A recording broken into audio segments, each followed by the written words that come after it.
Today I'm with Kraig Wenman, Canadian writer producer behind Netflix's top 10 hit Secret Obsession and my personal favorite #1 indie true crime film, Bandit. As a skateboarder turned screenwriter, Kraig, I want to know how skateboarding shaped your journey to Hollywood success. Thanks so much for joining me. I'm really honored. Good to see you again, as always. Your kids are okay today, and everyone's sleeping and napping, and Well, yeah, they crawled in around 4 a.m. into our room and woke us up. But that's what you get when you have a 4-year-old and a 3-year-old. yeah, no, I've been through that. They're the highlight and low light of every day. And now that we're out of newborn phase, we're having so much fun. And actually, my little guy, he loves skateboarding. He has a tech deck everywhere he goes, and Oh, he's cool. he's trying to learn how to push already. So I have like footage of him in his diaper in the living room, like trying to push across the living room. So we're in it, man. Yeah, I was a terrible because I have two kids, and now they're turning 19 and 16. But I was a terrible teacher just because I thought everyone should just be able to skateboard right away. Like there's even like video of the first time on the skateboard, and I'm saying everything you want is just on the other side of fear. You're gonna be okay. My kids are like, well, I'm like 4 years old. Yeah, I'm definitely of the mindset of like, just keep doing it and you'll figure it out and you'll pick up tips. I can give tips, or it's hard to give a 3-year-old tips, but later on in life. But Yeah. like the more you just do it, the more you keep pushing around, like you just naturally gonna get better. And if they don't get into skateboarding, that's fine too. But I'd obviously love to go to the park. Yeah, that was cool. And then actually, my eldest, they broke their leg. They broke Oh, their knee big time, and so now they're officially retired at yeah. 18. But I was just commenting. Look at your background. Clearly, like I would see this, and I was like, oh, he's a skateboarder, and I wouldn't instantly know Hollywood writer producer. Well, there's a movie poster at least, and some Slipknot masks, and Okay, okay. a little Santa Cruz. Walk me through what you got. I got this was a birthday present. Little Santa Cruz, very old school with the Spitfire wheels and stuff, and the rails on it. When was the last time you saw rails on a board? Yeah, I think I saw on Instagram you had a birthday party and somebody gave that to you. Yeah. And this was the poser skateboard back in the day. So I never bought it until I was older and away from everyone who would make fun of me for having this, even though this graphic is like the coolest graphic. Got a Santa Cruz longboard that Yeah. in Santa Cruz, which is cool. Got this is our local guy here. Do you know Andy Anderson? Man, represent. I am a big Andy Anderson fan. He is amazing. He's the best, and he's like a local White Rock guy, so he's always in our parks and stuff like that. Yeah. And he's just and like this. This is just like old school. This is Bones Brigade stuff, you know. Yeah. Awesome, great. And he loves the history and he wants to represent the history of skateboarding really well. I know, and he just keeps bringing back all the old school stuff. Even when he was in the Olympics, his run ends, and he's still up freestyling at the top of the ball like Rodney Mullen or Kevin Harris. I know. And what do we have here? Okay, so this is the Caballero. This is my skateboarding hero signed to me, which was exciting as an adult man. Our cycle stick. This is just a hand painted one by a friend, Cadence. What do we It got? looks like a foil skateboard. Did they paint on foil or is that good of a painter? We're here. Yeah. Is it like reflective? Oh, it's a real skate. Yeah, it's a little bit of everything. There's a little bit of airbrushing, a little bit of acrylic, I love it. and yeah. Uh, Back here's an original Schmidt stick ripsaw. That's a real one. That's not some. These are reprints. That's an original. Yeah, so that's kind of where we are. Nice. My guitars and my Slipknot collection of creepy masks. Oh, I got a longboard from Arbor Oh yeah. Skateboards in Venice Beach. Bought that Yeah. in Venice Beach. Then a little pair, Willinder, however you say his name. Both Brigade days. So cool. Definitely a bigger collection than me at the moment. But you and I first connected over another personal project I was working on for when the film industry was out of work for like the strikes during COVID.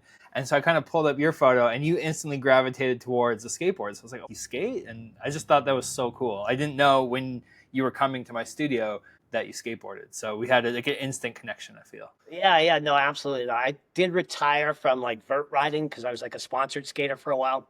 Then I did like this 360 transfer over on a W ramp, just like an old animal chin bones Yeah. ramp. With the And spine then in the middle. did the 360 in the air and then just was coming down, and the back of my trucks hung up and just slammed me down. I just woke up in the hospital with broken ribs and a concussion. Yeah. And my mom, meanwhile, I was like 11 years old. My mom's waiting outside the skate park, not even knowing. She sees like the ambulance pull away and doesn't realize that it's making anyway. Me and my brother broke our arms so many times that we were actually investigated by child services because they're like, something's going on in this family. But um, we one time I was actually in film school and I broke my arm and I told my friend, I was like, you gotta phone my mom. And he was all like worried and he's like, oh, like Rob broke his arm. And she's like, okay, tell me when he's done. It's Yeah, just like, my parents were very, very similar just because it had happened so many times. Or I just remember just like even I couldn't just in general, you couldn't put on pants over like how bruised your shins were, yeah. or I always had to wear like cut off sleeves because just your arms would be bruised or broken or in some type of tear or something like that. But why do we love it so much? Like we just keep going back. We're suckers for punishment. Because it's free therapy. Kind of is. It's that escape from the 9 to 5. It's that thing of you against the system. Yeah. That's So one of the things you said to me when we were doing our photo shoot years ago is that you had been at the Richmond Skate Ranch. I would love to hear kind of about the skate ranch. It was before my time, but I remember reading about it in the magazines. yeah. No, I'm an old guy.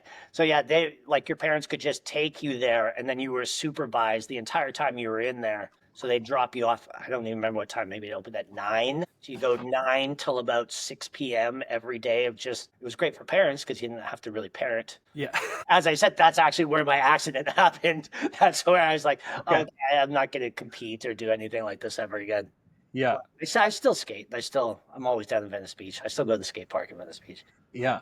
Yeah, no, it was the best because it was cool because it was run by Kevin Harris, who's our Canadian icon freestyle champion. I think he's still maybe the 360 champion on freestyle. I'm not sure, but he's great. He's still around. Yeah. And they just wanted something where they could go and practice after hours and kids could practice. And it was the best, It was the best to have our heroes would come down like Steve Caballero and just all those guys would, I think, and Lance Mountain. I think Lance Mountain designed the ramps, the mini ramps and stuff that were there. So they would come and skate it, and then we would just follow them back to their hotel rooms and bang on their doors and try to get them to throw stickers off their balcony and stuff like that. So it was just like when I grew up, that was like I'm in film now, but movie stars weren't my heroes. Steve Caballero's my hero, or Lance Mountain, or Mike McGill, or Tony Hawk, or Krishna Soy, Omar Hassan, Andy Mack. I'm just so in awe that all those guys are still going and they're in their late 50s, maybe some of them in their 60s. And they're not only like just riding around, they're ripping. They're still doing really, really well. Actually, on that note, look, I bought this from Tony Hawk. This is a couple years ago, probably during COVID. And so he's going like off the mega ramp, doing a hand plant on top of a truck. And he's in his 50s. And so to me, this is just a reminder that no matter what you want to do, you can always do it. You just have to like keep going, never give up. It's just perseverance and drive and just a bit of psychosis along the way, But when it just teaches you everything about life, and it teaches me with my writing is just if you don't get it right today, you can try again tomorrow, and it just keeps pushing you to with writing. It's just writing is rewriting, and it's the exact same as a trick, and you just keep doing it until you break something, and then you try it one more time and usually get it. So that's how I apply it to write. It's just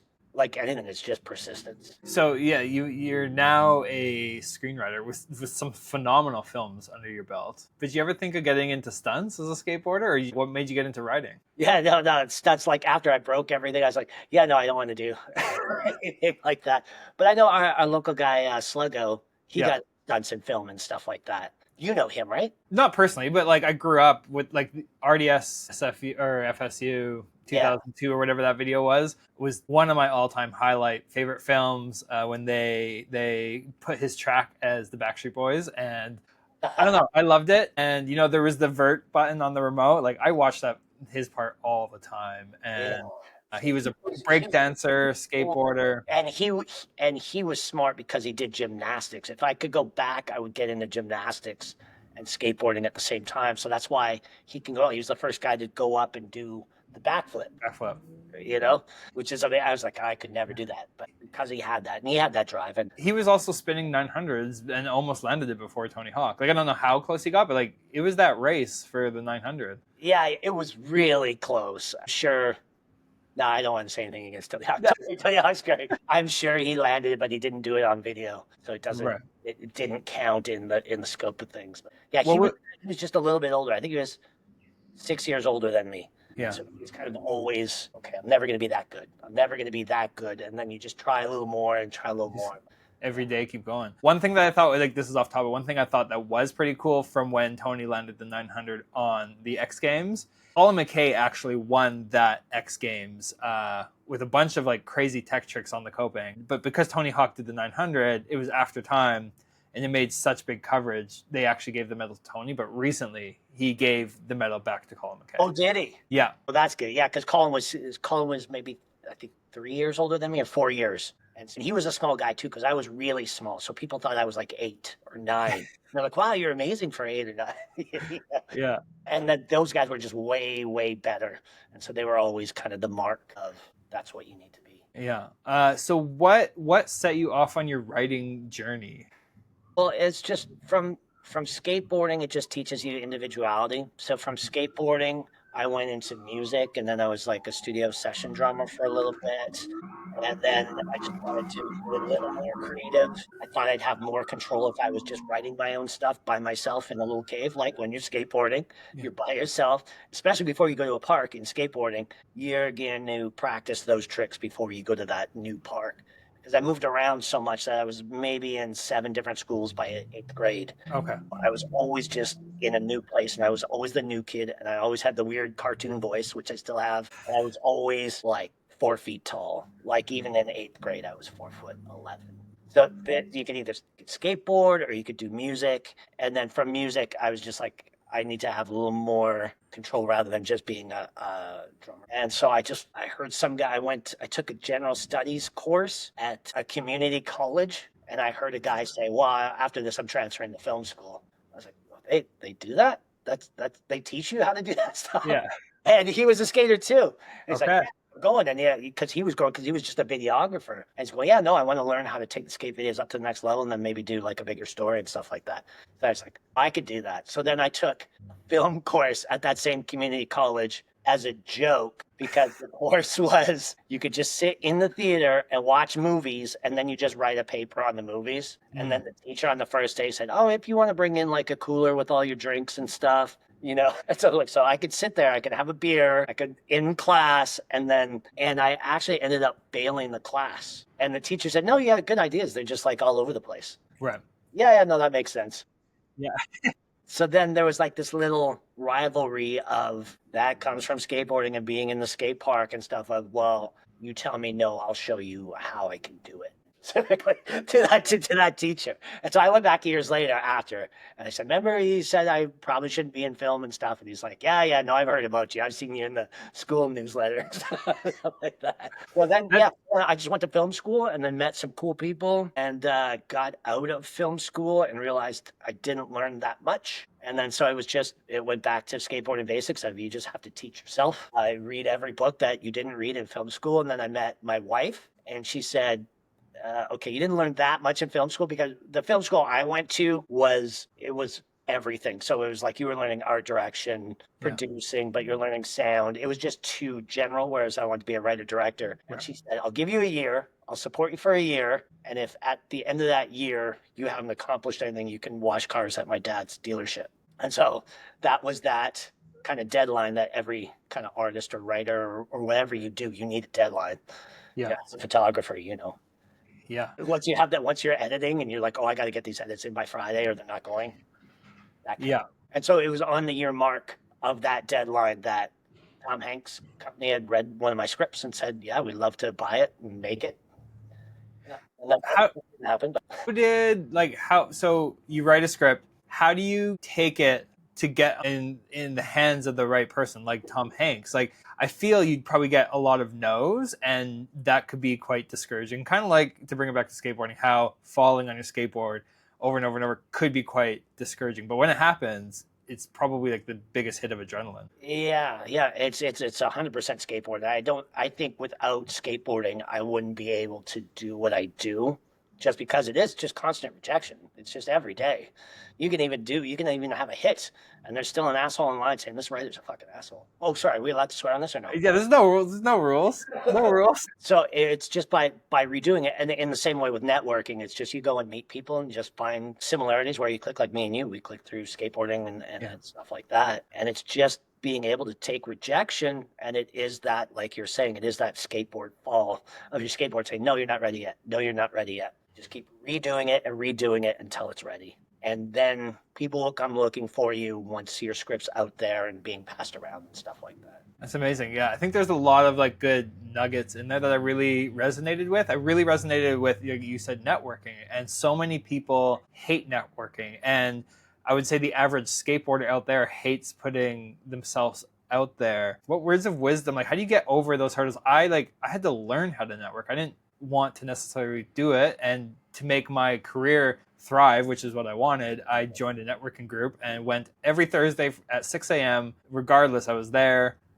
But I got good at it eventually. I wasn't always good at it. How do you get people, like, what do you say to people who like want this but they're not willing to do this?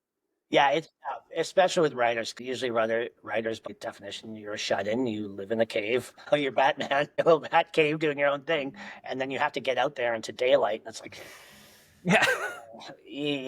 I would just say to anyone who's having problems with it, just go out and don't try to sell anything. Mm. You don't want to be at a party, especially with anyone in the industry, and say, oh, well, I'm working on the script and this is about this. You just meet people and hang out, because if someone's going to be involved in any of your projects, they're going to be with you for at least a year, usually 2 years. So my only rule is just don't be a dick, because people want to work with people they can hang out with or have a drink with or whatever. Just don't try to oversell yourself, I think, is the biggest thing I would say. Just try to find, it's just like making friends with anyone. Just try to find the commonalities in your background, and that's what will get you to the next step, I think. Yeah, I think if you go into a networking event or wherever you are and you're authentic to who you are, you're going to attract the right people to you, the right people for your goals or whatever. You could attract the wrong people as well. But yeah, if you're being inauthentic, it's not going to work. Yeah, and especially if you have like a folder, you show up, you have a folder, and so people see you coming and they can just smell desperation. Don't have the folder. It's the exact same thing as going to a skate park. You don't go to a new skate park and say, "Hey, man, my name's Kraig. Nice to meet you. Look at this trick I can do." You just go and you do the trick, and they see you do the trick. Yeah. Or they ask you, well, what do you work? What's the trick you're working on? The same as in film is, what's the project you're working on? Wait for them to ask you. I love that. Skate park's the same way as the film park. Yeah. You were just at Cannes. How'd that go? It was good. It's good. Do you remember much of it? Yeah. I have a basic gist of what happened. No, but it was very much of, okay, so you wake up and you're already jet lagged. It's already a 13-hour flight there from Vancouver. I'm in Vancouver, as you are. And then it's just lunch. Like, you show up to lunch, and as you're at the thing, they pass you a drink. Just the servers just bring you, everything's free everywhere all the time. And then so you have that lunch, and then you mingle, and then you have your 3 p.m., your happy hour, which is another meeting, and then you have your dinner, which is another meeting, and then you have your after dinner, just because everyone's on a different time schedule.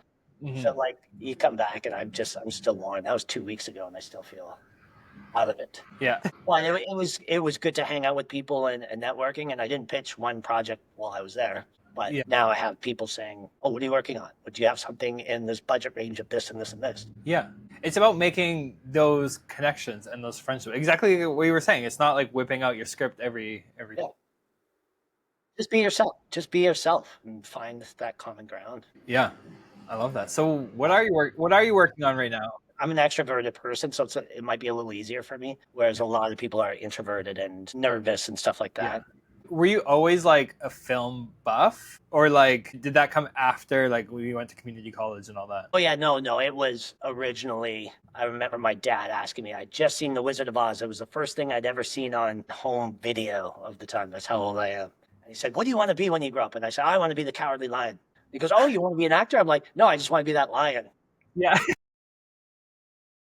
And then that was kind of like early on of, oh, you could actually have a career with this. And then he would actually take me to like film sets. They took me to the Beachcombers, which filmed in Gibson's here in British Columbia and stuff like that. So I have pictures of me maybe grade 3 on film sets. Okay, so it was like on your radar for sure. Yeah. I just didn't know that there was a school for it until I was in Yeah. college.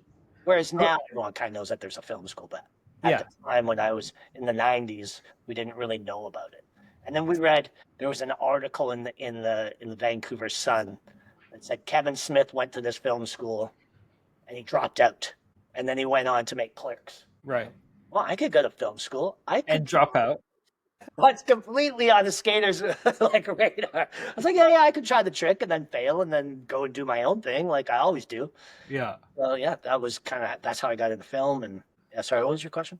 I don't know. We're just talking. I don't have a script. I was just fascinated. I'm fascinated by the idea that like skateboarders at the skate park or at a street spot, they can break themselves off. They can like break their arm and then still like get up and try again. But then I think if they shift that focus to business or art, and take those same principles of like, I am doing this or I'm going to die kind of mentality, I think that could be very beneficial. And I'm just fascinated by that idea. Yeah, well, even skating community, it creates a community, which you don't always have. You always kind of feel like an outsider anyways. So going into the film community, skating trains you because skating community will build you up more than anyone else, but they'll also be the first ones to cut you down. Yeah, right. There's a lot of haters at a skate park, and Yeah. no one wants you to be the best at skate. That's why everyone hates Tony Hawk. It's like that guy was the best. That guy could do this trick and connect it to this trick and this trick, but because he didn't have Christian Hossoi's flow and the surfing culture flow, they're like, oh, that guy sucks, and that guy's just all technical. That guy's Rodney Mullen in the air. Yeah. And he also did like a lot of like sell out things, which he reinvested back into the skateboard industry. And without Tony Hawk selling out. But see, even the way you're speaking, that's how we would speak in the skate community. And then it's the same with punk rock. It's, he's a sellout because he did this, he did this. And that kind of mentality I found, especially for me when I was starting out, held me back in a way because it's just self-sabotaging. Of saying, you're selling out because you're doing this. Because you're writing a script that's like in the structure. And then with scripts, it's like a sonnet is 14 lines. Scripts have a way to write a script. Anything, a skateboard has a way to ride a skateboard. Yeah. You got to learn the rules and then break them and then find your own voice while you break them, kind of thing. So I found, with punk rock, it was because that's when I was a punk rock drummer and I listened to Tool. So I did like the prog metal and everything like that. And everything else was a sellout if you got paid to do your art. But it's called show business, right? It's not show art. Yeah, and I think it is self-sabotage. I don't know whether people are afraid of success or afraid of what other people think of them, like the core group, but I think like go after your dreams full tilt. Yeah. Your dreams aren't going to chase you. No. You go after your dream and you just have to kind of get those people out of your life in a way, or just, just set time aside for them, and then you can go be that in that area, and then you can go back and be successful. Because then if you look back on all those people that are like, you're selling out, you're doing this and this and this, and now they're not doing anything they love. They're working, 6 a.m. to, like midnight every night and hating their life so much because either they were too scared to follow, they just didn't have the drive to follow. I think you can just realize that you're going to learn from your failure more than your successes. And that's what doing a trick is just tweaking it and tweaking it until you get it right. And don't listen to all the negative voices in the skate park. Yeah. There are a lot of great voices in the skate park, but if you're the new guy in the skate park, everyone hates you. That's just how it works. So you do have to win them over. So I find that did help me a little bit. I have to go into a new situation. Even I'm going into a room of people I've never met anyone in this room, and I have to, have them remember me in some way that's not negative. When you're in the room with other writers, producers, do you feel you're able to be your full authentic self, like leather wristbands, the hats that you wear, the tattoos, or do you have to have like a version of yourself, like, this is Hollywood? Yeah, I find when I look back, that's definitely how I shifted. Like I wasn't myself. And I found as soon as I was myself, that's when everything shifted. And that's when, that's when everything started working rather than just being a yes man and saying, oh, yeah, we can make that happen. And then this and this and this. And then, what, as any artist or as a writer or a painter or whatever you're doing, it's you specifically. Your life experience is what gets you hired. Mhm. So don't hide it. If you were a skater, if you were homeless, this is all stuff that helps because other people don't have that. Other people are just, trust fund kids and stuff like that. Everything that makes you specifically unique, you have to put that into all your art and all your writing. And the more specific your writing or your painting is, the more universal it becomes. Because they're like, oh, I see that he got beat up then. Or he was the small kid in class and now he's the big kid and now he doesn't know how to handle being the big kid. In any art, just use your specific experience. Because like anyone could write a thriller movie, anyone could write a comedy, but it's your voice that differentiates you from everyone else in the same job. So it is just honestly just be yourself. Yeah, you unless, unless yourself sucks. But like you kind of have to be different to stick out, and it doesn't necessarily have to be gimmicky. Yeah, just don't be rude. Just don't be rude as you're doing it. Just honestly, just tell them your backstory. Tell them that your parents split up when you were 10, or your dad died when you were this, or your mom. Tell them that stuff because it's all going to inform. Oh, we're looking for a guy that knows something about. I was even in a meeting, and I just happened to with like Michael Bay's company. I said, oh, is that the Venice Beach skate park right there? I'm just on my way to that right now. And they're like, oh, you skateboard? And from that, now I have an open dialogue where I can just go and pitch them any idea I want because they're like, we're looking for someone who knows skateboarding and knows that kind of lifestyle. Nice. On that note, as a screenwriter, what is the best film that portrays skateboarding authentically? Is there one? Well, that's always, and that's actually what I said in that meeting. And because they pitched me some idea, and I was like, I don't want to do that. That just sounds like you're just throwing skateboarders in there for the sake of selling skateboarders. Lord's Dogtown's pretty good. Lord's Dogtown, super good. That's the only one for me. I did love mid-90s. That's the era I grew up in. So the dialogue in there, I was like, oh, I can't believe I used to talk like that. And that's good because it's like a good, small, independent film. Yeah. So it felt real. And I was like, now knowing how the language that we use actually like negatively affects people, I was like, I can't. It was uncomfortable to watch, but that's good. Art is supposed to make you feel something. Yeah, but you just look back and just how times change, and then also just as you get older, and especially as you become a parent, and then you think of every dick thing you ever said to someone that you didn't even necessarily mean it to be a dick thing. Yeah, comes off like I probably made that person quit skateboarding or something. I thought you were going to say thrashing. It's your vibe, though. That is the vibe. The daggers are definitely something. And that's still why when I go to LA, actually, why I stay in Venice Beach is because that's where the Thrasher takes place and where the gangs were at the time. It was a vicious place back when that was shot. I can't even believe they shot it there because that was like gang central. Like there was shootings there all the time, all through the 90s. They've cleaned it up now as far as safety goes, but that was like, you had to be tough. And so that was one of those going there as in 6th grade, because I'd seen thrashing or something like somewhere in 6th grade. And they're just going, everyone had tattoos. And even at that time, I'm 4 feet tall. And then those ramps that they had set up for the movie are a lot steeper in real life. They look on film. So you just go and slam. And that's a part where if you fall in Venice Beach in those days, people just laughed at you. Well, and you get staph infection like immediately. Oh, yeah, 100%. And even, so it was funny. I even went back.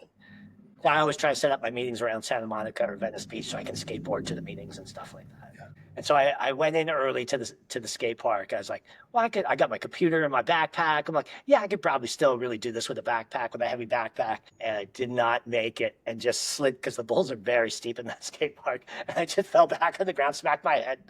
And then this little kid came up and gave me my skateboard. Oh. And here you go, Grandpa Simpson. Oh, Grandpa Simpson, what are you talking about? Yeah. No, I'm like an uncle, not a grandpa. Yeah. I went to the Venice Park as well, and I was like, I'm not touching. I'm just looking at this. I was never transition at all. I broke my arm doing transition, and I was like, this is not my thing. But it's crazy to watch the people rip that park. Yeah, and they're the guys that are just there every day that know that park better, and they come from all over the world because Yeah. it's literally where scouts go to look Yeah. for new skaters for new brands and stuff like that. It's a really cool park though, like literally surrounded by sand, and then you have like we would call it the seawall in Vancouver. I don't know what they call it, but it's just like you got roller skaters, and then you got street performers, and you got graffiti artists. Like it's like such a wild cross. Yeah. It's like the one place in LA where you can go and just be yourself and even just be weird, be a heightened version of your weirdness, and it's accepted.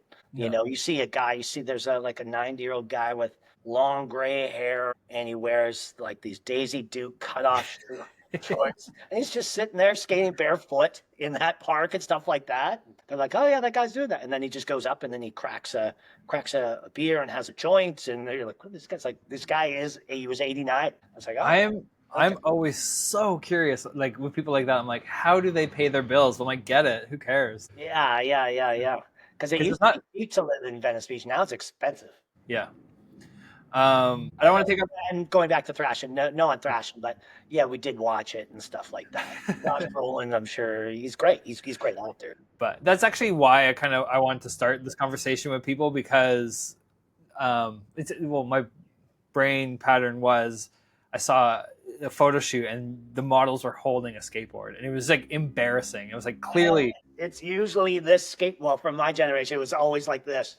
That or like above the head, and always holding it weird, like yeah.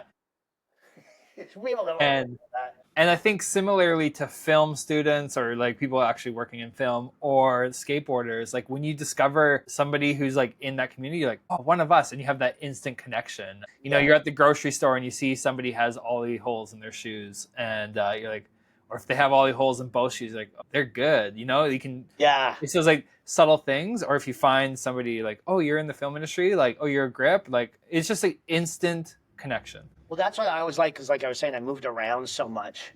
So I would just be in a new town, and even we'd be out in farming communities and stuff. So I'd always just have to build a half pipe in the backyard and stuff like that. And then eventually people would come and stuff like that.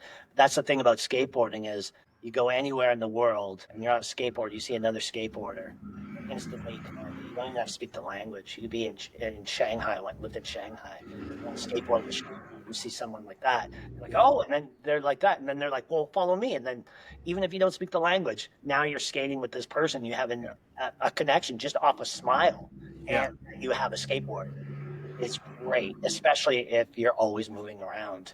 It gives you that sense of home, because I never really had that. Yeah, it's important. Like community is so important. I think with everything AI and gaming, like people are so secluded now often. And well, COVID made that so much worse. I'm a big proponent to community, so I think that's another aspect to it. Yeah, and just with skating in general, we just kind of, when you meet another skater, you're like, you see the world in a different way than other people. Like, even if I'm not saying we're better or worse, or anything, you just see it differently, and you see it in a very creative way. You know, when someone puts up a fence to keep you out, you're like, oh, I could take apart that fence and use the top railing for coping on like a grind rail or on my half pipe or something like that. You know, it's just that, again, it's that thing of people telling you no. And then they're like, well, I'll show you a creative way around that no. Yeah. You know, and so that's how it applies to my writing is every day I wake up to a blank page. And it's just the exact same thing of going into a new city and there's that parking lot and seeing that, you know, there's no cars in the parking lot. What can I do here to make this trick or make this different, or just to have a momentary escape from, I guess, isolation and loneliness? You know, it's always there kind of as a friend. And so you're just creating your new world every day. And so that's what I do with writing. And that's why I'm always excited to wake up every day, because I get to go on that same adventure of the blank page in the same way of that blank parking lot, for sure. Yeah. Skateboarding is definitely a creative, yeah, it's not an art, it's not a sport, but it is creative. And you have it exactly right with that skateboarders see the world different. And you can use that for problem solving. You can use that for creativity. And I think it's an amazing gift that skateboarders have. Yeah, and just overcoming basic problems where someone will see, oh, this is a massive problem with skateboarding. You're just like, oh, no, there's a way around this. Yeah. We figured this out a long time ago. You know, I think there's you don't have that stress level of a normal person not being able to just come up with that solution. of, oh no, there's a really cool way to do this, and it's even better than what we had originally thought. This is why we emptied pools and skated in them. No, we have a better thing we can do. Yeah, exactly. I don't want to take up too much more of your time. I'm super appreciative for you taking the time. One day, why don't we actually like get together and skateboard? We can just roll around or whatever. Yeah, I'm not doing many tricks these days, but oh no, I can't do it. I just had like I had spine surgery in February. yeah, It was just because of long-term skateboarding, of just coming down from the skateboard like that, of jumping off, just whatever, just landing. If you're jumping off something that's 4 feet or you jump 8 feet and you're coming down, so it was just compression on the spine over time. And I just went into emergency. I need some pain pills. My back's killing me. I think it's because I'm like a senior citizen now. They're like, no, this is like over time. You did this to yourself over time, and you need to go in surgery right away. You're going to be paralyzed. wow.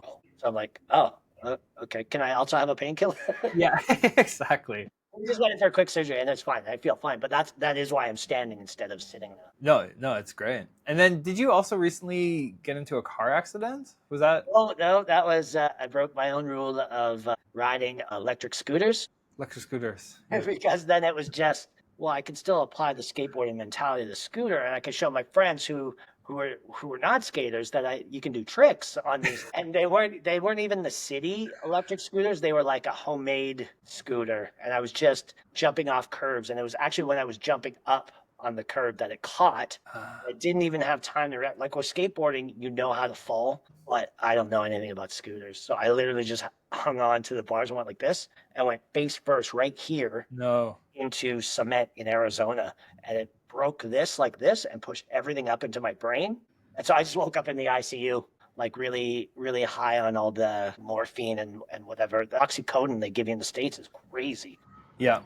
I don't need this. I don't want to become addicted to this. They're like, well, you're just going to need this because you're not going to live in the next 48 hours. You're probably going to die.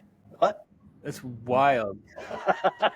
And this was last May. So it was just a year ago. And then I'm like, no, I think I've fallen the line of skateboards, so I'll be fine. They're like, no, your brain's like swelling. And so they just had me on IVs and in ICU. And yeah, no, I feel fine. It's the skateboarder in you. You're the most authentic version of yourself, and I love it. They're like, yeah, I'll be fine. They're like, you shouldn't even be awake right now. I'm like, yeah, no, I'm fine. I got this. Well, like how many skateboarders does that happen to? Like Danny Way broke his neck, and they were like, you're never gonna walk again. He's like, no, I'm going to be the best skateboarder still in the world. Yeah, and he was great. Jump the great. It's the same way, but those guys are at a level of psychosis that I never quite got to. Of just, we're gonna keep, or Lance Mountain, we're gonna keep doing this until we're grandpas and we're just falling out of the sky, and that's how we go. So like Lance Mountain knows how he's gonna go. He's gonna die in a pool. Well, even like Cab broke his femur motocrossing like a couple years ago, and he's still skating. Oh yeah, he's always breaking stuff. It's if you go to my Instagram, you'll see in every picture I'm like leaning like this for a selfie or whatever. But that's what growing up was watching Steve Caballero, because he was always cool, because he would sit there like this. Yeah. He was just always cool. And then I found out later that it was because he had scoliosis. That type of scoliosis in his back. So he's actually just sitting there because he's like permanently injured. Now I have it from my back injury. And so it's like full circle of, I just always wanted to be him because he was the shortest guy, but he had the most style. And then he just always, so he's still on my Instagram, still like that. So. But you don't get to where you're going to go if you stop at all those hurdles. You just keep smashing through the hurdles. And exactly. And that's usually just the people that fail, is they stop right before the finish line. You've done this whole marathon, you've trained all this time, and then you stop in like the last 10 steps. And then it's usually the people that stop in the last 10 steps that get the most bitter. And so they'll discourage the other people who are still running the race. So you just got to block out those and just keep doing what you're doing. It's all persistence. It's just learning that trick. You're going to fail. You're going to just keep failing up. That kickflip will come to you at some point and it'll land. It'll be beautiful. You just have to keep doing it. And nothing feels better than your first kickflip. Yeah. I was doing it. I'm so old that I remember seeing the first kickflip. I'm not going to be able to do that. I was like, but I could do it on a ramp. I could do it like in the air, but I couldn't do it on ground. I still can't do a kickflip just because I retired from ramp riding and stuff around that time. I couldn't do it on a ramp. It's not my thing, but flat ground. If it's in the air, I can do it. But if not, it's because I was never a street skater, really.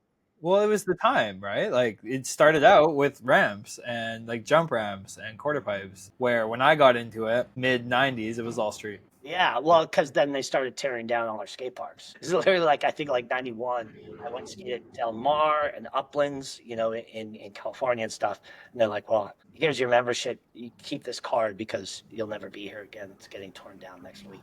And then so you just saw these big bulldozers come in, and it was just like the end of an era of just tearing down everything. Even with the Richmond Skate Ranch, they're like, "Well, Yeah. people are suing us, so because the kids get hurt here, and so they sue the skate ranch." Even though you signed a disclaimer saying, Yeah. I know I'm going to get hurt here. The parents will come and say, "Oh, we didn't know this." Like, Yeah. you signed the contract saying you did. Yeah, so it was the end of era. So that's right when you started, is right when I stopped. Yeah. Did you see the China Creek Park though? Instead of demolishing it, they redid it. Yeah, yeah. And I think that's amazing. Keep Yeah. that heritage, but make it updated. That was my first skate park, was that one. And I that's know. where like Sluggo would be. And he was like the king of that park at that time. And so like when he would come, everyone would just step out and just let him go. It's just like his own private park. It was really amazing. Yeah. But yeah, that really was like cool. 86, 87, all in there. Yeah. I appreciate it, and I can't wait until my next personal project where I call another favor on you because I just like hanging out with you. Well, the picture project was awesome. It was awesome. I got lots of compliments, and it was fun just hanging out. Yeah, that's good. It was too bad you weren't able to make it to the gallery, but everything good? Everything Oh, recovered? that was like a family emergency. Yeah. Yeah, All good? everyone survived. That's what matters. That's what matters. That's right. Yeah. I was in the hospital there. I printed these big things, and now you're on my studio wall. Oh, really? Yeah, so if you're ever East Vancouver, let's do coffee. Like a selfie by that picture, or have you take another picture of me by the picture. Yeah. Okay, dude.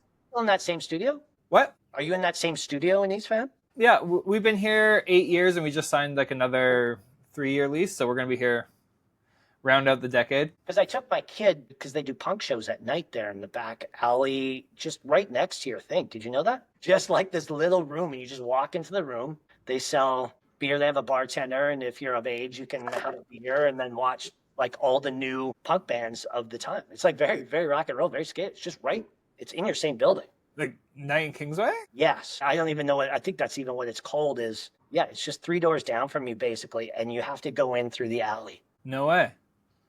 Yeah, and so Didn't know. I took my kids there and showed them, well, this is what we did when we were kids and stuff. I live right by Annie's Social, and they have the shows there all the time. Oh, there you go. Yeah. And so that's super cool. And then, but I think they try to like abide by like the noise bylaws and stuff. So it's usually during the day or early evening, and I'll bring the kids and like, let's go watch the Vans. There's like this big Vans van, and they have these pre-made like boxes and stuff. So they bring those out down the alley, and then there's like a punk show going on, and me and my 4-year-old go check it out. It's a lot of fun. It's cool, and you can take your kids to. This is because punk was a big thing for you, probably, or pop punk maybe for you. Or well, so my music, skateboarding influenced my music, like number one, and then also my mom. And so she was into Queen, Supertramp, but then I got into like AC/DC, which led to Metallica and Slayer. So I kind of went down the death metal route, which won't really be in skate films too much. But because of skateboarding, I was all about Bad Brains and kind of that version of like tendencies. That's how I got into. Yeah. I got into rock and punk and metal because even I'm writing a movie right now, and there's a character called Psycho Maiko, and that's the lead singer for Suicidal Tendencies, and that's his older brother was one of the original Dogtown guys, Jim Muir, who started the Dogtown skating scene. Yeah, I like Suicidal Tendencies because Jamie Thomas would always wear like a Suicidal Tendencies hat. Well, that's right. He brought rock and roll to skateboarding, which was cool. And like because of his parts and his videos, it was like I got into Joan Jett. I got into who else was Iron Maiden was because of skateboarding. Yeah. CCR, he had a CCR part, which was like less rock and roll, but it just works so well. Yeah. Well, yeah, it was funny because they crafted him in a whole image when he went over there, right? And made him more rock and roll than he was because when he started out, he was really skinny. He wore big baggy clothes and he just looked like he was 10 years old. And like, we got to make you a little bit tougher and stuff. So he grew the hair and stuff. Yeah, he was cool. He was like a teenager, like late teenager and homeless in San Diego with Muska. And so they were literally just eating like cheap food maybe once a day and like sleeping on the streets trying to make it work. Yeah. And then it clearly worked out for them. But one thing Jamie Thomas said that really changed the way I see things is he said every skateboard part he was going to make, he pictured himself as the front man of a band and kind of recreated his image. So something that was still authentic to him.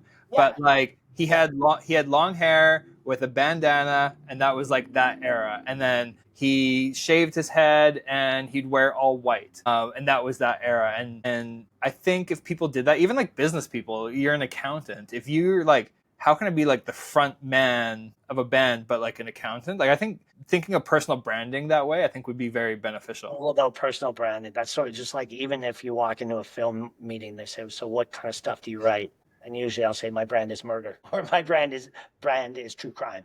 It's either one, depending where I am. But yeah, just know your brand, because people are like, oh, I'm always worried about people pigeonholing me into this and this and this. You want to be pigeonholed, especially if it's something you love. If you're the kickflip guy, then be the kickflip guy. Be the kickflip guy. You want to be, it's like Dennis Rodman.